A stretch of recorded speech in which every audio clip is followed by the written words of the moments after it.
Hey, how's it going, guys? It's Josh with 6 Up Tabletop.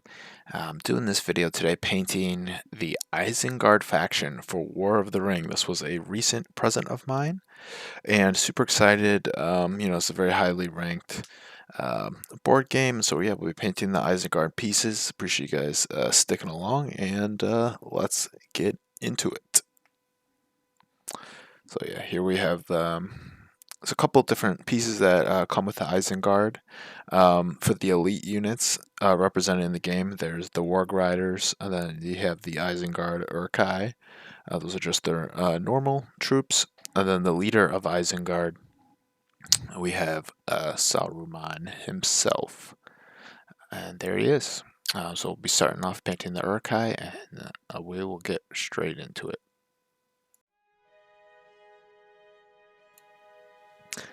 Alright, so the first color we're working with here is Bugman's Glow from Citadel. Now, any of these colors used within this video is obviously just my preference and from my collection, so if you have something similar, feel free to grab that and use it. Just the goal of this video, as I'm painting this Bugman's Glow, is to try to keep a simple scheme for all the Isengard units. We want them to feel iconic, tie in to the movies and from what we know of the books. So I chose Bugman's Glow because it kind of has like a brownish pink skin tone. And that's how I associate most with Uruk Hai from Isengard. Using Exhaust Manifold from Vallejo, their Metal Color series. As you can see there, I was mixing that in like an old base from like a war game. It does not mix very well with water on a wet palette. So yeah, just applied that to the weapon and all the armor.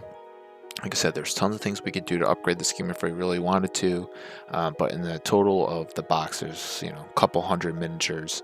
So we want to make sure that we're saving time and just really taking care of keep the main things. And this is a beautiful metal color, so we'll apply that all over the armor, the shield, and yeah.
Use some Nuln oil. It's a matte wash. It dries matte, but it's a pretty popular wash from Games Workshop. And we'll apply that primarily just to the shield. I'm going to apply a little bit in the Uruk Hai's mouth and kind of dot the eyes to create some shadows. I think it's a pretty good, simple effect. And not to add the famous white hand of Saruman, I'm just going to be using some light green-gray from Vallejo. Very thin, small brush, if you have one, and use that to paint in the hand. And we'll add some white onto the head in the movies and such, that they would have the white hand on the shield, as well as sometimes there'd basically be like face paint in a sense. And it's pretty easy to do. Remember, just try to be careful. You don't have to quite paint a hand, and just don't paint it all white. Leave some spaces where you can see the skin tone in between it. But it's pretty easy, and you can make some mistakes and it won't really make a huge deal here because it is paint, and it would not even have looked very technical and straight lines if it as war paint's applied. And then I just do some quick small dots just get straight lines onto the teeth just so they kind of pop out. And that is all for the light green-gray on the model.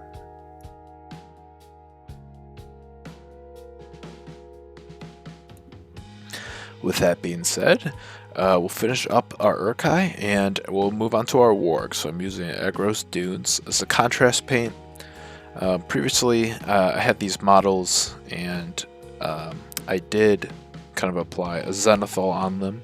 So I'm just mentioning that now. I know I forgot that earlier. But contrast paint goes wonderful over zenithal. I don't dilute this with anything. I just take it straight out of the pot and apply it onto the warg fur.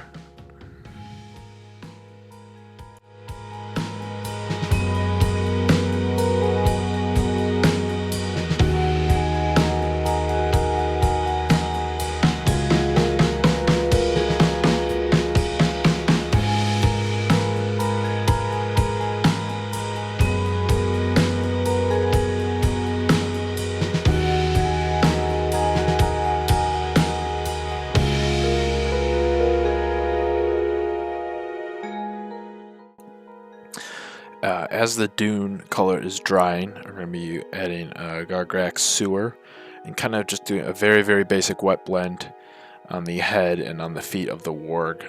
So just take that wet paint and just apply it all over the head and feet and legs, so it'll kind of create like a two-tone color to add some different color dimensions to the warg.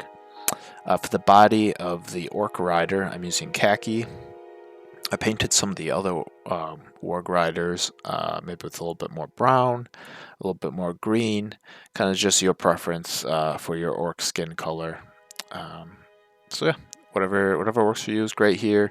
I think khaki works pretty good with the scheme, kind of all blends together. So yeah, I just tossed on khaki there. And yeah, applied it all over the head, the arms, and part of the exposed legs.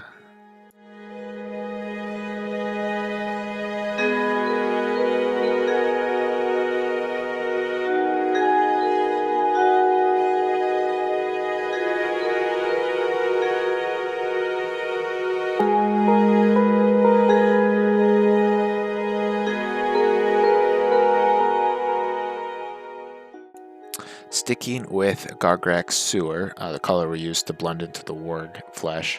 I have that on my palette, so I'm just using that for the fur cape for the Warg Rider. I think it's an awesome dirty brown, and I think it fits awesome with the scheme.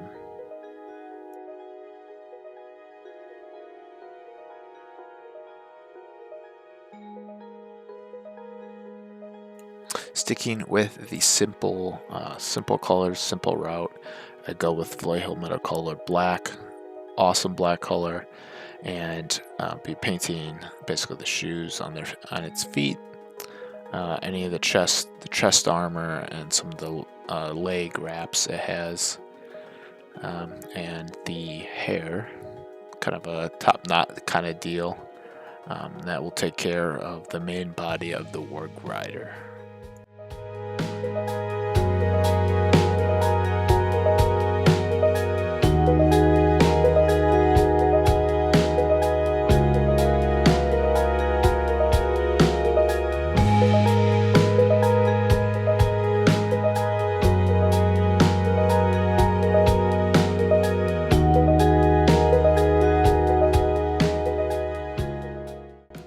Using one of my favorite colors, using Hall Red from Vallejo, and that will just be the wrappings on the double blade held by the Warg Rider.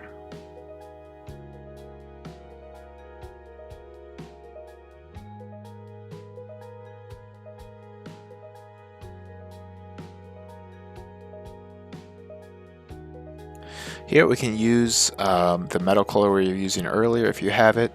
At this time I was recording, mine had dried out, so I just used natural silver. That's from AK Interactive. Any metal, your preference would work here just fine.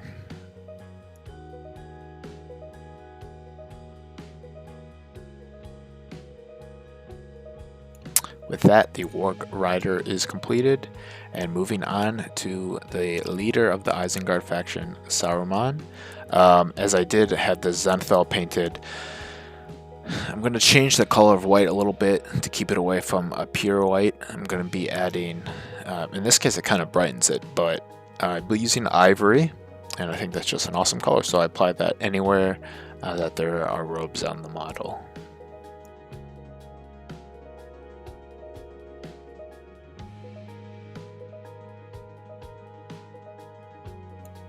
For skin tone, I just use Flat Flesh from Vallejo, and you can use any skin tone here.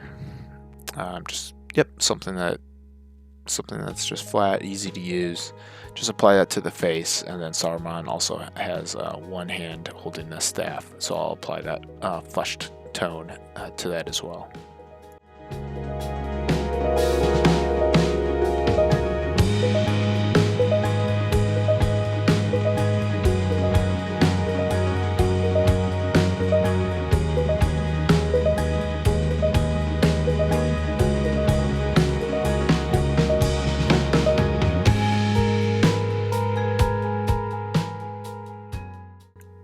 If you still have it on your palette, using that Vallejo black again, awesome color, painting the whole staff black. Pretty simple here. Just a lot of, if you got a smaller brush, a little bit better. I make some mistakes here, and then off camera, I do cover it up. So it's pretty simple if you just make a mistake, put a little ivory over it. Nothing too bad here. So yep, the staff entirely black.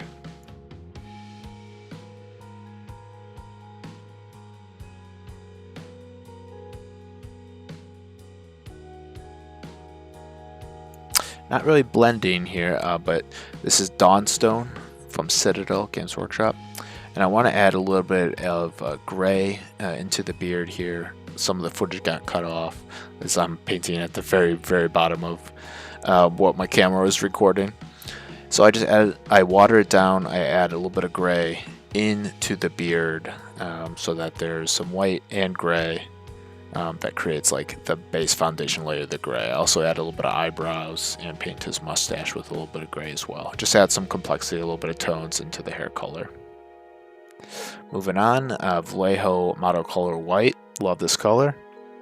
I mix that with a little bit of the Dawnstone gray, so it's just a little bit off-white. And this is a highlight that is done on the beard, on most of the different parts of the hair, as you can see here. Just apply it over so you can see a little bit of the gray underneath, but the white shines on top, adding more complexity to the hair. It's looking okay right now, but with that we've completed all the base colors, and we'll be moving on to a wash that we have, and that wash is those two oil paints right there. Yeah, it was black and burnt umber. Mix those together with a little bit of mineral spirits. Apply that all over. So it's a pretty thick, relatively thick consistency. So I apply that to the warg. It splatters a little bit, so I got that paper underneath. Apply it to the warg, apply it to the Uruk Hai, and we're also going to apply that in a pretty heavy coat over Saruman. And then we'll wipe it off later, so don't worry about getting too messy. This is a pretty common technique, and a lot of game pieces and stuff have washes applied to them. So I use a little bit of makeup sponge. You can put a little bit of mineral spirits if you want, that will help remove it. But this was about 2 hours after I had applied the oil wash, and I did not apply a lot of mineral spirits. I mostly just wiped it off with what I had, with no mineral spirits, just the straight makeup remover sponges. I prefer the sponges over those, like the cotton swab cleaner things. Sometimes the little pieces of cotton that make up the cotton swab will come off and it'll stick to your model and stuff. So I just prefer the makeup sponges. But as you can see, yeah, I'm just removing, and then this technique allows you to be precise. It allows you to keep the dark grimy colors in the shadows of the model, and you can have some nice highlights by removing the color. It tints it a little bit, but it brings it back almost to the original color of the model. Only thing left to do now is just apply any yellow that you want to the base. I'm using yellow as that is the colors that's associated with the faction of Isengard. within War of the Ring. Two coats is what I would recommend. It's about the only thing I have to add there. As with the Zenithal, the base is darkened, and yellow is somewhat harder to paint over grays and blacks. So yep, 2 coats was what I recommend. I just went with a desaturated, like a desert earthy yellow from Vallejo, and I'll apply that to all the pieces. And with that being said, I'll be giving this a matte varnish, and then we will soon take a look at the finished